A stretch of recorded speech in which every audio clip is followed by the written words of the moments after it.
जी, ये सवाल की स्टेटमेंट है।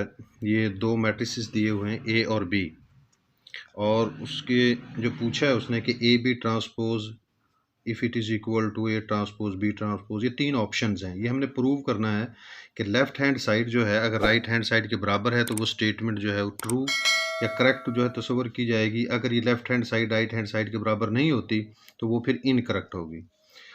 जी, इसका पहला पार्ट जो है इसकी हम लेफ्ट हैंड साइड लेते हैं, ए बी ट्रांसपोज। हमने ए मैट्रिक्स से लिखा, बी मैट्रिक्स से लिखा, और ये ट्रांसपोज का साइन हमने ऊपर डाल दिया है। पहले हमने इनको मल्टीप्लाई किया है क्योंकि मल्टीप्लाई हो रहे हैं। रो को हम कॉलम के साथ मल्टीप्लाई करते हैं और प्लस कर देते हैं। 2 को 0 से मल्टीप्लाई किया 0 आ गया, प्लस 4 को जो है 2 से मल्टीप्लाई किया 8 आ गया। यही प्रोसेस हम इसी रो का इस दूसरे कॉलम के साथ करेंगे तो ये हमारे पास 8 और 12 की फिगर आ जाती है। यही ट्रीटमेंट जो है हमने इसी तरह जो सेकंड रो है इसको फर्स्ट कॉलम से मल्टीप्लाई किया, फिर इस रो को हमने फिर सेकंड कॉलम से मल्टीप्लाई किया, तो ये हमारे पास रीडिंग्स आ गई हैं। प्लस करने के बाद हमारे पास 8, 20, 12 और 6 ये रीडिंग्स बची हैं। अब हम ट्रांसपोज का मतलब होता है कि आप इंटरचेंज कर दें, या तो कॉलम्स जो हैं उनको रो बना दें या जो रोज़ हैं उनको कॉलम बना दें। तो हमने यहाँ पर जो कॉलम है उसको रो बनाए, 8 और 12 ये कॉलम था, हमने 8 और 12 इसको रो बना दिया है। इसी तरह ये 20 और 6 को हमने रो बना दिया। अब हम राइट हैंड साइड लेते हैं। राइट हैंड साइड कहती है ट्रांसपोज एंड बी ट्रांसपोज। इसको हमने सॉल्व करना है इसी तरीके से, ए ट्रांसपोज बी ट्रांसपोज। इसमें हमने पहले ट्रांसपोज लेना है क्योंकि पहले ट्रांसपोज का साइन अलग-अलग है। ये ट्रांसपोज लेने के बाद हमारे पास ये रीडिंग्स आ गई हैं। अब हम इनको मल्टीप्लाई करेंगे उसी तरह, इन रो को पहले कॉलम के साथ, फिर इस रो को दूसरे कॉलम के साथ, तो ये रीडिंग्स हमारे पास आएंगे और ये हमारे पास जो है final A transpose B transpose का ये हमारे पास रीडिंग्स आ गई हैं। अब हम इसमें देखते हैं कि जो लेफ्ट हैंड साइड है उसका आंसर और है 8, 12, 20, 16 है, और जो राइट हैंड की साइड है उसका आंसर और है। तो इसका मतलब है कि ये स्टेटमेंट करेक्ट नहीं है। अब हम सेकंड इस पार्ट की तरफ जाते हैं कि ए बी ट्रांसपोज।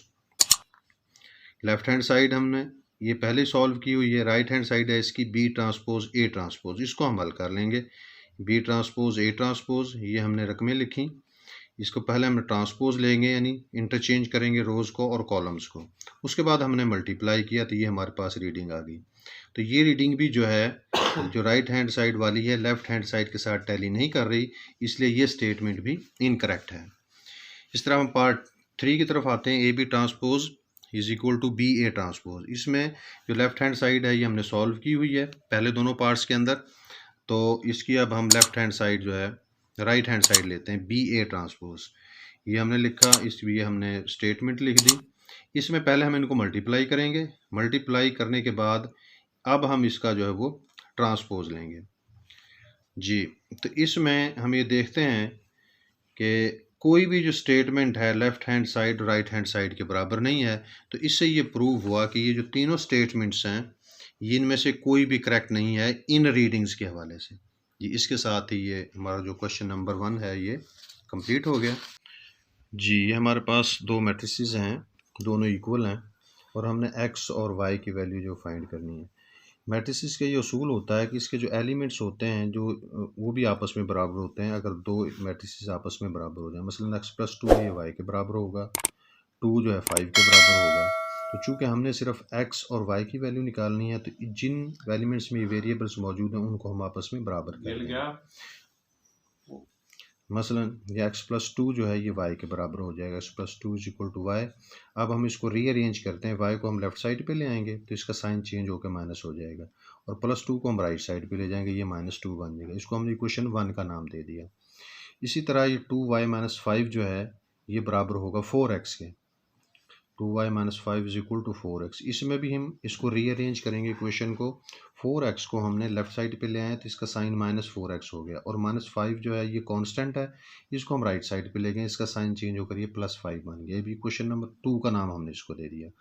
अब हमने x और y की चूँकि एलिमिनेशन मेथड हम यहाँ पे यूज़ करेंगे, जिसको साकत करने का तरीका कहते हैं, कि x या y में जो दोनों इक्वेशंस हैं किसी न किसी का जो कोफिशिएंट है यानी पहले वाली रकम उसको बराबर कर लें। या तो इक्वेशन 1 को हम -4 से मल्टीप्लाई कर दें तो ये -4x है, ये भी -4x बन जाएगा, और फिर हम इन दोनों को माइनस कर देंगे। या हम y को बराबर कर लेते हैं, इधर प्लस 2y है, इधर इक्वेशन 1 को 2 से मल्टीप्लाई करें तो यहाँ पे 2x माइनस 2y बन जाएगा। फिर हम इनको ऐड कर देंगे, जैसा कि यहाँ पे आप देख सकते हैं 2x माइनस 2y बन गई पहली इक्वेशन, और ये -2 जो है ये -4 बन गया। और फिर इक्वेशन 1 और 2 को हमने ऐड कर दिया। जब हमने ऐड किया है तो ये -2y प्लस 2y आपस में कैंसिल हो गए, -4x प्लस 2x -2x बचेगा, और -4 और +5 में से 1 का साइन 1 आएगा, साइन पॉजिटिव आएगा, क्योंकि जो रकम बड़ी होती है साइन उसका होता है। तो ये यहाँ पे 5 बड़ा है इसलिए प्लस का साइन, और x की वैल्यू -2 को हमने राइट साइड पे शिफ्ट किया, इधर ये मल्टीप्लाई हो रहा था x के साथ, यहाँ आके डिवाइड हो गया। अब ये x की वैल्यू आ गई है -1/2। अब हमने y की वैल्यू फाइंड करनी है, तो इस x की वैल्यू को चाहे हम इक्वेशन 1 में पुट कर दें या इक्वेशन 2 में, तो हम इसको इक्वेशन 1 लिखते हैं दोबारा, x minus y is equal to -2, या x की जगह पर हमने -1/2 लिख दिया। तो इसको अब हम सॉल्व करेंगे, -1/2 को राइट साइड पे ले गए तो ये +1/2 बन गया। इसका हमने जुआज़ाफ़े अकल या एलसीएम लिया, वो 2 आ गया, 2 को 2 से मल्टीप्लाई किया -4 आ गया, और ये से डिवाइड हो गया, तो 1 आंसर 1 को 1 से मल्टीप्लाई करें +1 आ गया। दोनों को सॉल्व करते हैं -3/2 आता है। अब ये जो माइनस वाली साइन है y के साथ, इसको भी हम जब राइट साइड पे शिफ्ट करेंगे तो ये माइनस इस माइनस से मल्टीप्लाई होकर जो है ये प्लस हो जाएगी, ये डिवाइड होकर भी ये प्लस हो जाएगी, तो ये प्लस में 3/2 आएगा। अब ये हमारे पास सोल्यूशन है, x की वैल्यू और ये y की वैल्यू।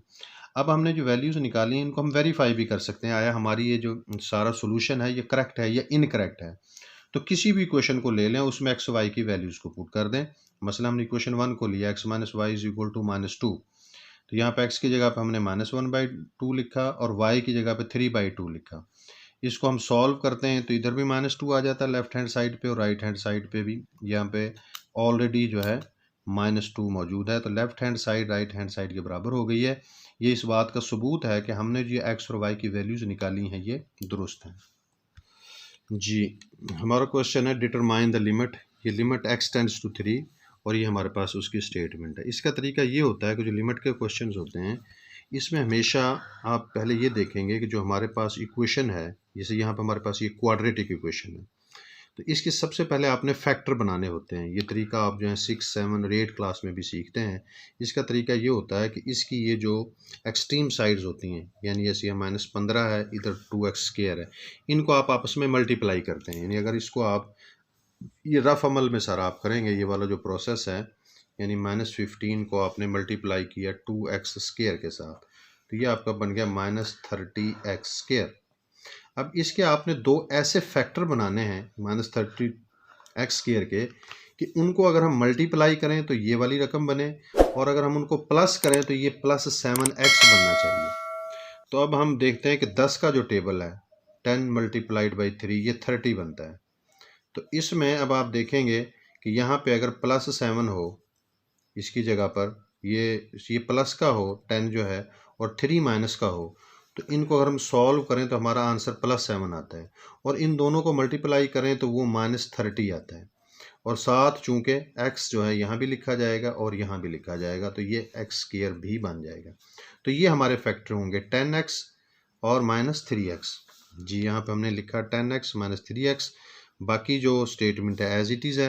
अगला प्रोसेस ये होता है कि आप इनमें से कॉमन लेते हैं, इन दोनों के अंदर से और इन दोनों के अंदर से।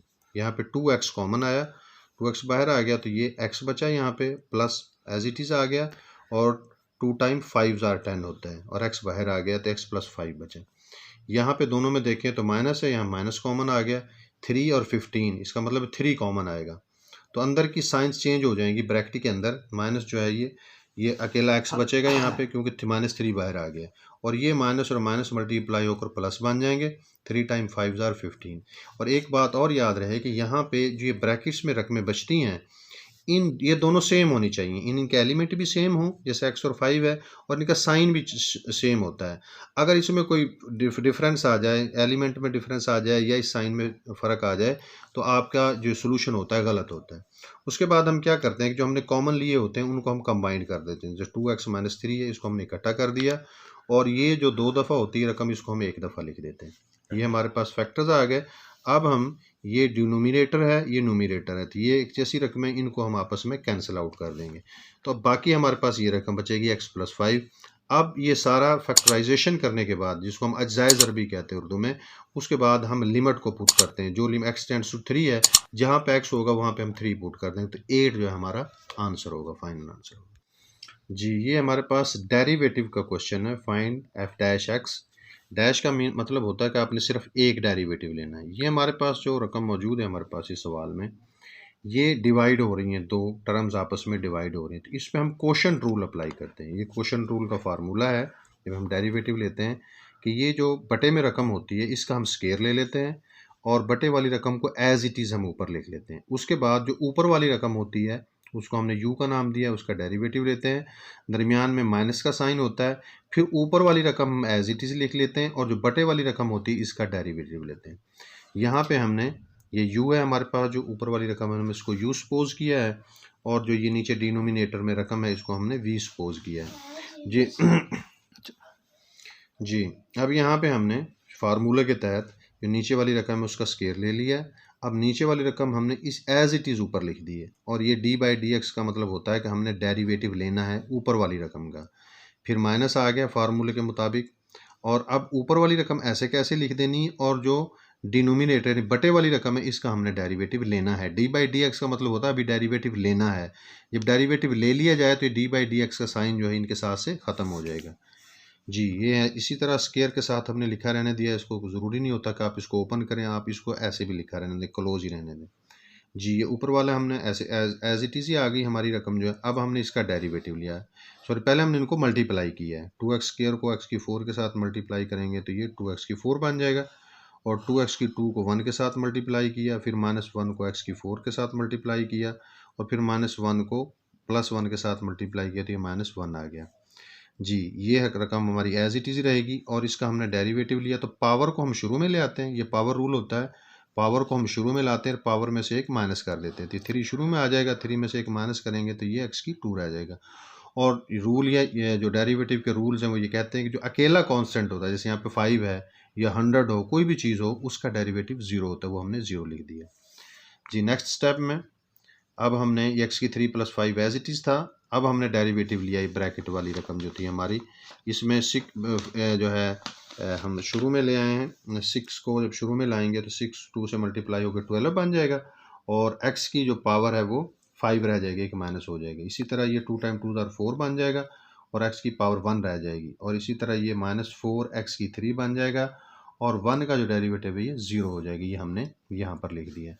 बाकी रकम ये एज इट इज़ ही हमने इसको लिख दिया है, और ये फिर दोबारा इसको हमने कंबाइंड करके दोबारा इसको, चूँकि ये टर्म अलग हो गई थी थोड़ी सी, इसको हमने इसके साथ ही मिला दिया, तो इस तरह हमारा आंसर जो है ये कंक्लूड हो गया। जी, ये क्वेश्चन नंबर 5 है, solve the quadratic equation. Quadratic equation को सॉल्व करने के दो तरीके होते हैं। एक होता है फैक्टराइजेशन, कि आप फैक्टर बना लें, जैसा कि हमने अभी पिछले सवाल में बात हो रही थी कि हम इनकी जो एक्सट्रीम्स होती हैं इसको हम रफ अमल में देखेंगे, हम रफ वर्क करेंगे। इस सवाल को हम दोबारा लिखते हैं, स्टेटमेंट 6x + 5 = 0। इनको हमने मल्टीप्लाई किया तो ये बन गया 5x²। इसके हमने अब दो इस तरह के जोड़े बनाने हैं, इस तरह का पेयर बनाना है कि ये इनको मल्टीप्लाई करें तो 5x² आ जाए, और उसको प्लस करें दोनों को तो -6x। तो 5 यहाँ पे -5x और -1x, ये इनको प्लस करें तो -6x बनेगा, और ये जो है इनको मल्टीप्लाई करें तो 5x² बनता है। तो ये हमारे जो हैं फिगर -5x -x + 5 = 0। उसी तरह हमने कॉमन लिया दोनों में से, तो x - 5 रह गया, इधर से -1 कॉमन लिया, इधर ब्रैकेट में x - 5। इसके बाद हमने इन दोनों को इकट्ठा कर दिया जो कॉमन लिए थे हमने, और जो कॉमन बचा था उसको एक दफ़ा लिख लिया। अब ये चूँकि 0 के बराबर है, इसलिए हम दोनों रकमों को बारी बारी 0 के बराबर रखेंगे। x - 1 = 0 तो x 1 के बराबर हो गया, x - 5 = 0 तो x = 5। ये हमारा सोल्यूशन सेट है। ये इसका पार्ट 2 जो है, solve the inequality. y + 1 absolute is less than or equal to -9। जी, यहाँ पे y + 1 less than equal to -9, +1 को इधर ले जाएंगे, ये -10 बन जाएगा। इसके अलावा जो क्वाड्रेटिक इक्वेशन है इसको हल करने का एक सेकंड मेथड भी होता है, जिसको हम क्वाड्रेटिक फार्मूला कहते हैं।